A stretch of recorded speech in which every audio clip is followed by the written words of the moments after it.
Welcome back to the Deep Dive. Today, you've brought us into an ancient world, asking us to unpack, well, a truly epic story. It really is. It's a narrative straight from these ancient accounts, and it's just packed with rivalry, incredible feats of power, divine events, and some pretty profound spiritual lessons, too. Absolutely. So our mission in this deep dive, which we've tailored just for you, is really to be your guides through this complex tale. We'll follow the sequence of events. Just figure out the motivations. Yeah, the motivations of play, and, crucially, extract those most important nuggets of knowledge, the significance of the miracles, the teachings, the wisdom revealed. Let's just jump right in. Okay, let's start at the beginning then. Ancient city of Rajagaha. And our story opens with a wealthy merchant. The source is, careful to note his disposition. Yeah, he's not a committed follower of anyone specific, but not closed off either. They call him of a neutral disposition, kind of on the fence. And that neutrality, it sort of sets the stage, doesn't it? He makes this fascinating discovery. A piece of red sandalwood, washed ashore from the river, broken off a tree somewhere, but beautifully polished, smooth by the water and rocks. Just found by chance, really.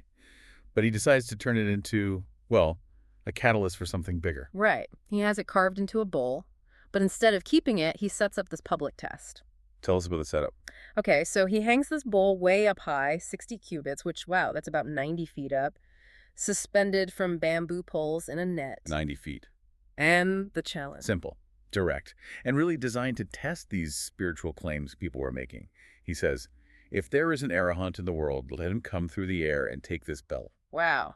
A very specific, very visible challenge. And naturally, this immediately gets the attention of the prominent 6 other teachers of the time. Oh, yeah. They all claimed to be arahants, so they definitely took notice. What did they do? Well, they demanded the bowl be given to them. Basically saying their status alone meant they deserved it. But the merchant stuck to his guns. Totally. He stuck to his rules. Whoever is able to take it by flying through the air, let him take it. Simple as that. And here's where the rivalry and maybe a bit of showmanship come in. Nadaputa, one of the 6. Yeah. He didn't just admit he couldn't do it. The source describes him putting on this whole performance. He'd lift a hand, lift a foot, kind of pretend he was about to float up. But then he'd signal his disciples. And they'd dramatically rush in and hold him back, shouting about how they were preventing their great teacher from revealing his, hidden supreme arhatship just for some trivial wooden bowl. Pure theater. Absolutely. But the merchant, he wasn't interested in theater or excuses. He held firm. Flight gets the prize. Nothing else. So for 6 days, nothing. 6 days. Despite all the claims, all the manipulation attempts, none of these other teachers could get anywhere near that bowl. Okay, so we move to day 7. And this is when 2 of the Buddha's key disciples enter the picture. Right. Mahamoggallana and Pindolabhārdvaja, 2 very prominent figures. They were just doing their usual thing? Pretty much. In Rajagaha for their alms round, and they overheard people talking in the city. What were people saying? Basically, that the fact no one had taken the bowl proved there were no true arahants left in the world. A lot of doubt spreading. Ah, okay. So hearing that public doubt, Mahamoggallana turns to Pindolabhārdvaja. Exactly. He acknowledges Pindola's particular strength, calls him the foremost among those with psychic power, and encourages him, says something like, go on, take that bowl, come through the air. And Pindola's reaction? He initially deflects, actually, suggests Mahamoggallana, who is also famous for psychic abilities, should do it. But Mahamoggallana pushes back. He insists, says basically, no, this one's for you, so Pindola accepts. Now the text gives us some insight into how he did this. It wasn't just like brute force. No, not at all. It was rooted in deep spiritual practice. He first entered the 4th jhana. Explain that a bit. It's a state of profound concentration and equanimity reached through meditation. And in this tradition, it's often seen as the foundation for developing these higher psychic abilities. Got it. So from that deep meditative state. He rises, ascends into the air, and then he performs this truly staggering feat. He uses his foot, just his foot, to lift this massive rock, described as 3 gavutas wide. 3 gavutas, how big is that, roughly? It's immense. Think, like picking up something multiple miles across, effortlessly, with your toe. Miles wide? That's hard to even picture. What did he do with it? He circled the city 7 times with this gigantic rock hovering over it, like a lid. People must have been terrified. Absolutely. The text says they hid. They even put baskets over their heads, like that would help against a rock that size. Right. And on the seventh circuit, he reveals himself. Maybe he makes the rock transparent or just appears through it. People see it's Pindolahāravajja, this disciple of the Buddha they recognize. And they beg him. Yeah, they plead with him, please hold it steady, don't crush us. So he puts it back. With that same apparent ease, yes. Throws the colossal rock back to its original spot using just his toe, and then lands right on the roof of the merchant's house. Wow. So the merchant, having seen this impossible feat made real by genuine power, he lowers the bowl, fills it with the 4 sweet things, some kind of special offering, and presents it to Pindolahāravajja, the rightful winner. So Pindolahāravajja heads back to the monastery, bowl in hand. But he's got a following now. Yeah, a crowd trails him. Apparently people who missed the main event and wanted him to do it again. An encore performance. And this commotion reaches the Buddha. It does. He asks what's going on, learns that Pindolahāravajja took the sandalwood bowl by flying, so he summons him. And here's the crucial part, the Buddha's reaction. It wasn't what you might expect. Not at all. No praise, no congratulations. The source says he actually criticized Pindolahāravajja, asked him quite pointedly, why did you do this, Vajja? Why perform such a powerful miracle for, well, a mere wooden bowl? So it wasn't just a telling off, it led to something more significant. Much more. First, the Buddha had the bowl broken into pieces to be used as, like, eye medicine powder, basically trivializing its value, showing it wasn't worth the display. And the bigger consequence. He laid down a new, fundamental training rule for all his disciples, forbidding the performance of miracles for trivial reasons or just for public display. Right, so this is a key takeaway. True spiritual power, in this view, isn't for showing off or winning contests. Exactly.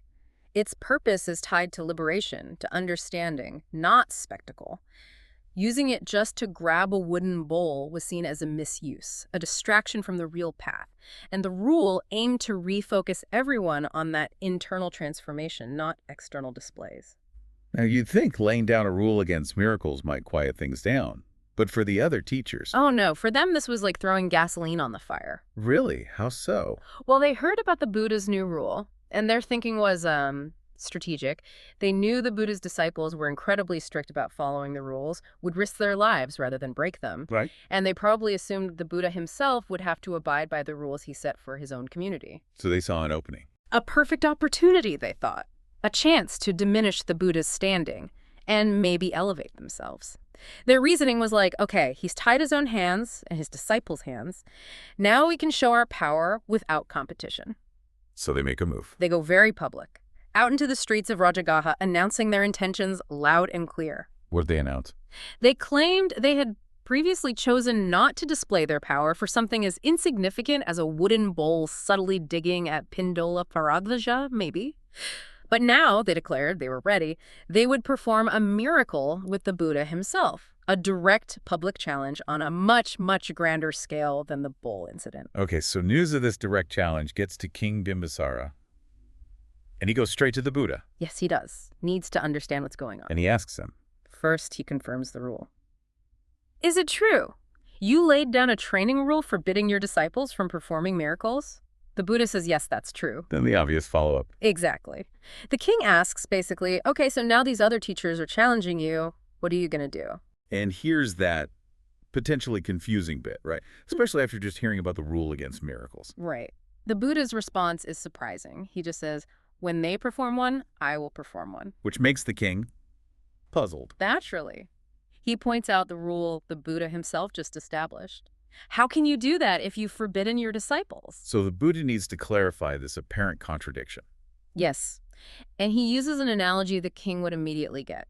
He asks the king about his own royal garden, his private land. Okay. Can you eat fruit from your own garden without punishment? The king says, of course.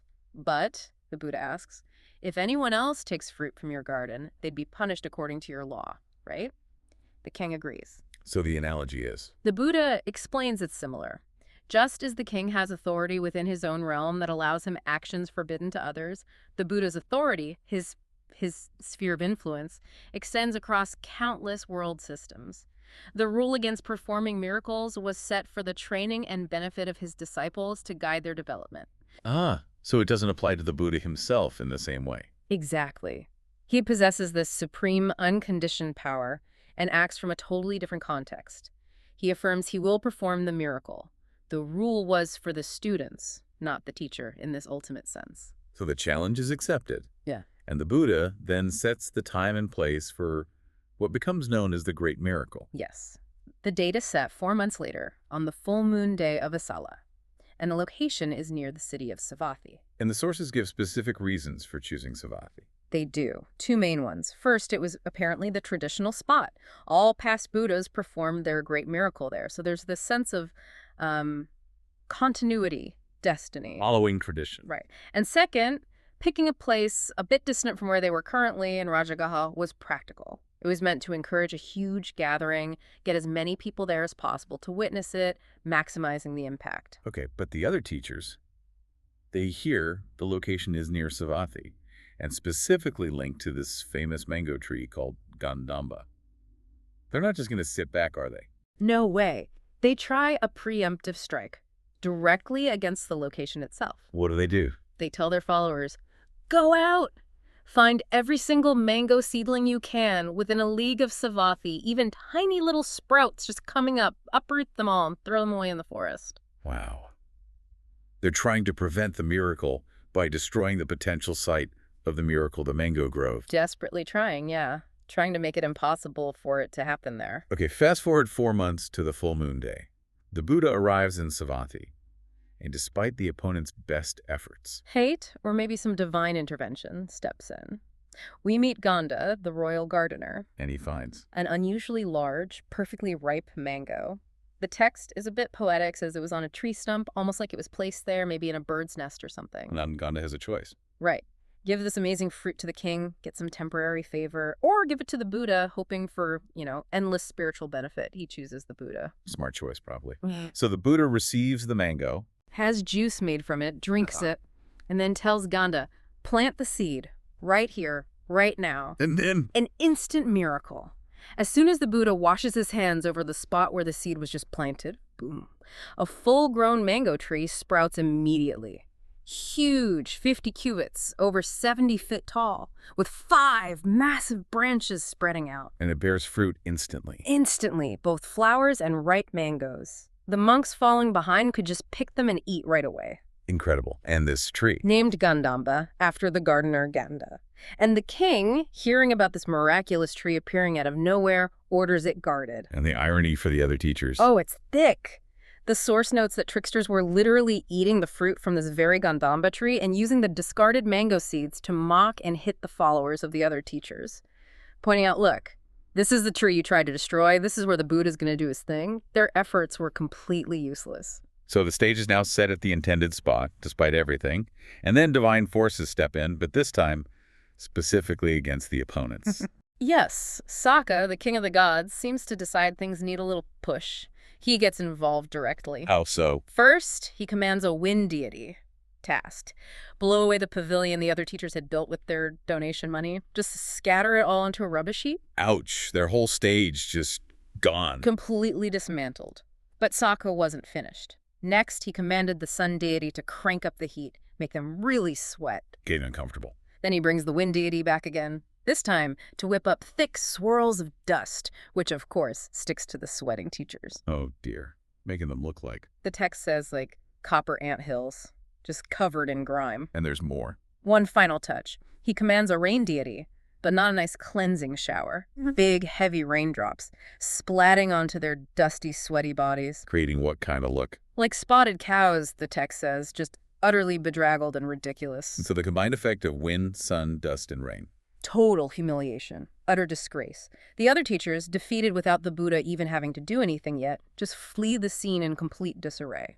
And there's that really sad side story here, isn't there? About one of the followers. Yeah, it's quite poignant. A follower of Purana Kassapa, one of those 6 teachers. He sees his teacher running away instead of performing a miracle as promised. And he's just crushed. Completely disillusioned. So much so that he gives his belongings to his fleeing teacher, walks to a river, and drowns himself out of despair. And the text adds a stark note that he was reborn in Avicii hell. It's a harsh detail, but it really underscores the danger of misplaced faith and the deep despair that can follow when false claims collapse. Okay, so the opposition is literally scattered by the elements, thanks to Sokka. The way is now clear for the main event, the Buddha's great miracle, the Yamakappāṭihāriyavatthu. The twin miracle, yes. But first, the Buddha creates this spectacular backdrop, a miraculous jeweled walkway materializing in the air. Stretching how far? Incredibly far, across world systems, the text says, setting this truly cosmic stage. And the assembly watching is huge. Colossal.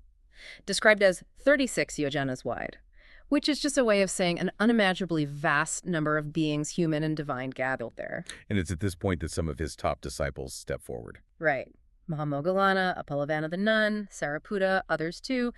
Even some young novices, just 7 years old, they all offer to perform miracles for him in his place. And the things they offer to do are pretty amazing in themselves. Oh, absolutely extraordinary. Like creating a whole world out of water, making a sound like Brahma's roar that fills the cosmos, effortlessly moving mountains, appearing as a universal monarch, crushing Mount Sinnaru, folding up the entire earth like it's a piece of cloth. These are incredible powers, far beyond normal. Definitely. But the Buddha refuses all their offers, consistently. Why? He explains that this specific miracle, the twin miracle, is his unique burden, or sometimes translated as garland. It's something that only a fully enlightened Buddha can perform. He even references past Jataka stories, tales of his previous lives, where others simply couldn't handle his specific task or carry his load. This one was his alone. So the Buddha performs the Yamakappāṭihāriyavatthu himself. Describe it for us. The classic description, the image everyone remembers, is emitting fire from the upper part of his body and water from the lower part, simultaneously. And then switching water from the top, fire from the bottom. A twin aspect. Exactly. But it's more complex than just top and bottom. These streams of fire and water burst out from every part of his body at the same time, but totally unmixed, from his sides, eyes, ears, nose, shoulders, hands, feet, fingers, even from every single hair pore. Wow, and the scale of this. Staggering. The fire and water streams shot up to the highest Brahma heavens and out to the very edge of the known world system. And at the same time, these brilliant six-colored rays emanated from him, filling the entire world system with light. What was the effect on the massive assembly watching? It was transformative. The miracle made all the different realms visible to everyone there. They could look up and see the heavens, look down and see the hells, look across and see countless other world systems. Gods and humans could see each other face to face. A moment of revealed cosmic connection. But it wasn't just a light show, right? He was also teaching. Crucially, yes. While all this fire and water and light was happening, he was simultaneously preaching the Dhamma, the path to liberation. And he wasn't just giving one standard sermon. How did he tailor it? He adjusted his words, his discourse, and the way the miracle manifested, constantly adapting it to suit the specific minds, the inclinations, the understanding levels of that incredibly diverse audience. And the result of this combined miracle and teaching? Immense spiritual awakening. The source claims millions of beings achieved profound insight into the Dhamma right then and there. 20 million are mentioned as attaining stream entry or higher stages during the miracle itself. So it wasn't just a display of power. It was power used as a vehicle for teaching and awakening on an unprecedented cosmic scale.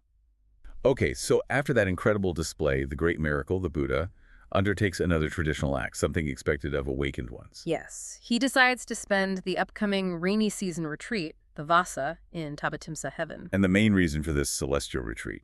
The source states it clearly.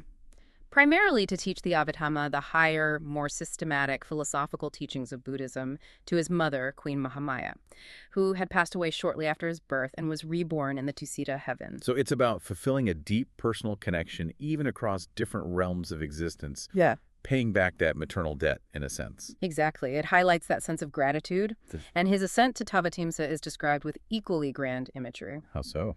Placing one foot on the summit of Mount Yugandhara, a mythical mountain range, and the other foot directly onto the summit of Mount Sinnaru, the cosmic axis mountain. Covering a vast distance. An unimaginable distance, 680,000 yojanas, the text says. Again, conveying this effortless movement between cosmic pillars. And once he arrives in Tabatimsa?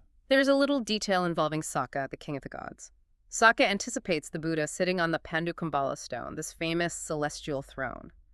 The Buddha, knowing Sokka's thought, sits down, and miraculously, the huge stone seems to shrink, appearing small, easily encompassed within the folds of his robe. Another subtle display of his mastery over reality. Meanwhile, back on Earth, that huge assembly that witnessed the miracle, suddenly the Buddha is gone. They can't see him anymore. And they're distressed. Very. Some even started thinking maybe he'd left out of embarrassment or something after such a massive public display. They just didn't know where he'd gone. So they need to find out. Right. They first ask Moggallana. He, in turn, directs them to Anuruddha, the disciple renowned for his divine eye, his clairvoyant ability. And Anuruddha tells them. He confirms the Buddha is in Tavatimsa heaven, teaching the Abhidhamma to his mother, and he'll be back in 3 months after the rainy season. And the assembly's reaction to this news. It's quite remarkable. Their devotion is so strong they decide to just wait. They remain camped out at the site near Savatthi for the entire 3 months. Who looks after them? Mama Moggallana stays and preaches to them, continuing the Dhamma instruction. And Kula Anathapindika, a famous wealthy lay supporter, provides all the food and necessities for this massive crowd for 3 whole months. Incredible generosity. So up in Tavatimsa, who is the Buddha teaching? His primary audience is his mother, Mahamaya, who comes from Tusita heaven, but also a vast gathering of deities, gods from 10,000 different world systems, all convened to hear the higher teachings. And there's that fascinating anecdote included here about giving and merit, right? Set in this heavenly classroom. Yes, it's very insightful. It contrasts 2 deities in the audience based on their past giving. Ankura, a deity who, in a past life, had given enormous amounts of charity over 10,000 years. You'd think he'd have a front row seat. Exactly. But he's sitting way back, 12 yohanas away, while right next to the Buddha sits another deity, Indaka. And Indaka's past giving. Just one single ladleful of rice, that's it. But he had given it discerningly to a truly worthy recipient, the Arahant Anuruddha, in his past life. Ah, so the contrast is used to teach a lesson. A vital one. The Buddha points this out. The spiritual result, the merit of giving, isn't just about the quantity given or how long you do it. It's significantly about the discernment. Giving wisely to those who are spiritually advanced, those genuinely on the path, yields far greater, far more potent results. And the outcome for Ankura and Indaka. Both of them, hearing this teaching directly from the Buddha, attained stream entry, the first stage of enlightenment. So the main activity in Tavatimsa for these 3 months is teaching the Abhidhamma Pitaka. Yes, the systematic analytical breakdown of reality, starting with foundational concepts like understanding skillful and unskillful states of mind, the elements of existence, and so on. And the teaching method itself is quite unique. Very. Because the Buddha still needed to maintain his physical existence, including going for his daily alms round back in the human realm. How did he manage that without interrupting the teaching in heaven? He would create a Nimitta Buddha, a miraculously generated identical image of himself.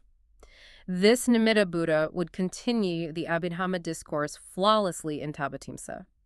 Meanwhile, the actual Buddha would travel instantly to the human realm, specifically to the Himalayan region, Himavanta, collect alms, eat his meal, And then return. and return instantly to Tavatimsa, taking over the teaching exactly where the Nimitta Buddha left off. Seamless continuity for the divine audience. And Sariputta is involved here too. Yes, he acts as the bridge.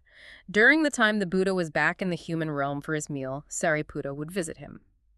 The Buddha would give Sariputta a concise summary of the complex Abhidhamma topics taught in Tavatimsa that day. And Sariputta would then Relay those teachings to his own group of 500 disciples back on Earth. This is traditionally seen as how the Abhidhamma teachings began to be transmitted to the human world. And those 500 disciples of Sariputta, the ones who ordained after seeing the twin miracle. They achieved something remarkable during these 3 months. They became masters of all 7 books of the Abhidhamma. How? Just from Sariputta's relayed teachings. The text attributes this incredible feat partly to a strong karmic connection from a past life. Apparently, they had once been a colony of bats living in a cave. Bats. Yes, bats. And they had overheard monks residing nearby reciting the Abhidhamma texts. Even though they couldn't understand it then, the sound, the vibration of those profound teachings planted a powerful seed.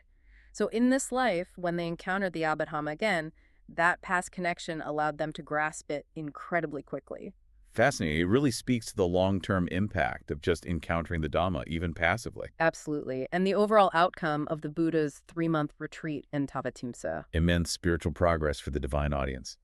800 million deities, the texts say, attained significant understanding of the Dhamma. And crucially, his mother, Mahamaya, attained stream entry. Okay, so 3 months pass. Back on Earth, the assembly is still waiting, buzzing with anticipation for the Buddha's return. They're eager. They go to Momogalana again and ask when. When is he coming back? So Momogalana makes another trip. Yes, uses his powers again. Travels psychically to Tavatimsa to ask the Buddha directly.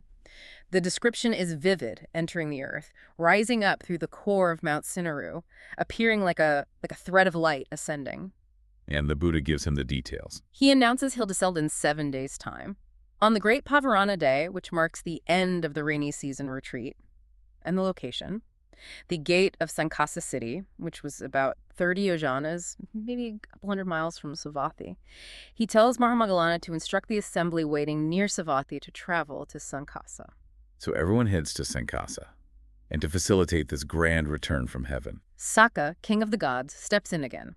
He creates 3 magnificent staircases. One made of pure gold for the gods to descend on, one of silver for the Brahmas, the higher celestial beings, and a central staircase made entirely of jewels for the Buddha himself. Searching from where to where? From the city gate of Sankasa on earth, all the way up to the very summit of Mount Sinnaru in the heavens. A bridge between worlds. Incredible imagery. And on the day of the descent, The Buddha stands on Sinnaru's summit, and as he begins his descent down that central jewel staircase, he performs the twin miracle, the fire and water display again.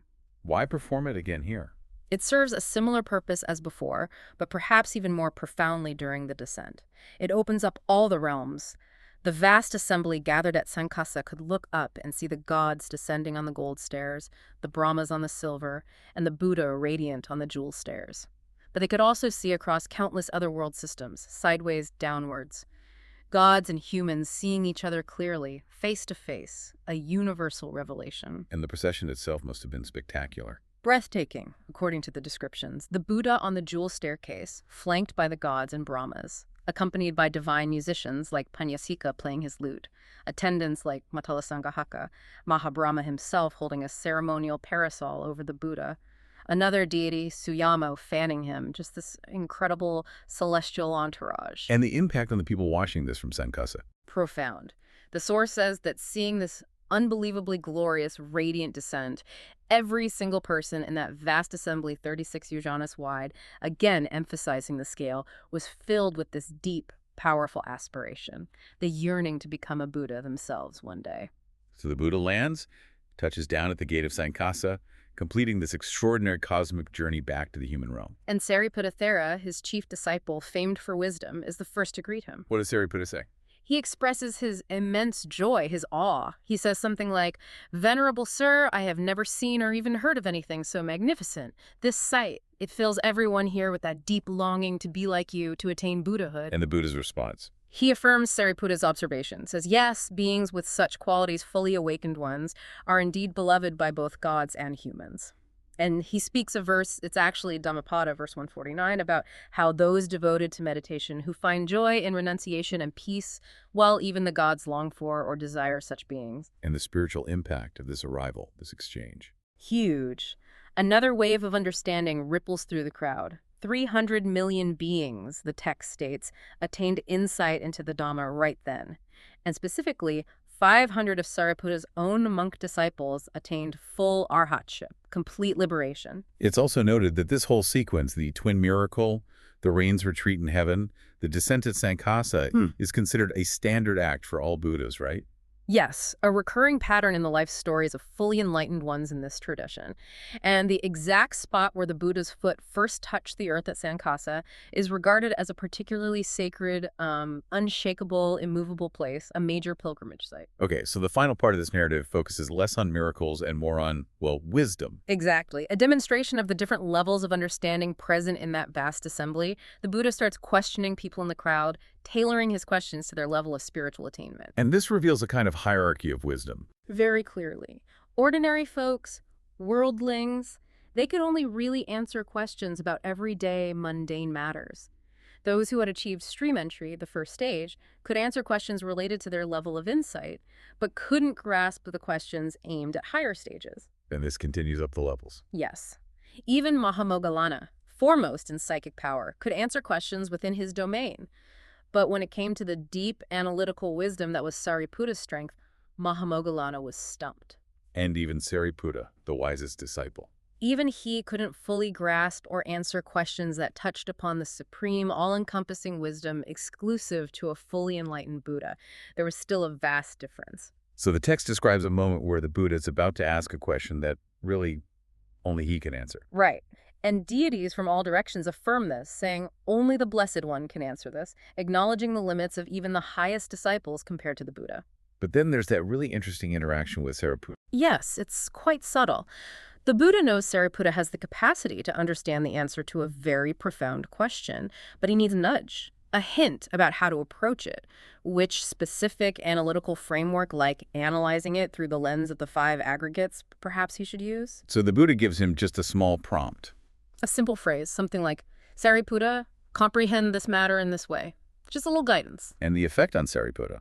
Instantaneous illumination. With just that tiny hint, the source says Sariputta's wisdom opened up. He could immediately see the answer, not just one way, but in hundreds, thousands of different facets and perspectives, all perfectly aligned with the method the Buddha had subtly indicated. Because the point being made here is, it underscores Sariputta's incredible wisdom, described metaphorically as being able to count every raindrop in a storm or every grain of sand on earth. No one else except a Buddha could match it. The Buddha himself affirms Sariputta's unique capacity. But it also shows that even that supreme disciple's wisdom functions best, or is fully unlocked, through the guidance and context provided by the Buddha's perfect enlightenment.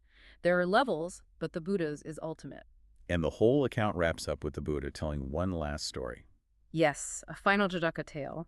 It was prompted by some monks marveling at Sariputta's amazing ability to answer the Buddha's subtle question. The story from a past life confirmed that Sariputta had always possessed this exceptional wisdom relative to others, long before he even met the Buddha in his final life. It was an inherent quality brought to perfection under the Buddha's guidance. Wow. What an incredible journey we've really taken in this deep dive, following this ancient narrative thread. I mean, from a simple challenge over a wooden bowl sparking this intense rivalry. Yeah, all the way through these cosmic scale miracles, interventions by gods, that whole retreat teaching the highest philosophy up in heaven. And then that glorious descent, showing both this universal connection between realms and also drilling down into the very nature of wisdom itself. It's quite a story. It truly packs so much in. And for you, the listener, I think this story offers so many points to mull over. It really pushes you to think about the true nature and maybe the purpose of spiritual power. Is it for show? Is it for liberation? Right. And it definitely highlights the importance of discernment. You know, whether that's deciding who you give your offerings to, like in that story with Ankura and Inadaka, or deciding which teacher's claims you actually trust. Absolutely. And it paints such a vivid picture of these different levels of understanding, different stages of wisdom that might be available on a spiritual path, from just ordinary perception right up to the boundless vision described of a Buddha.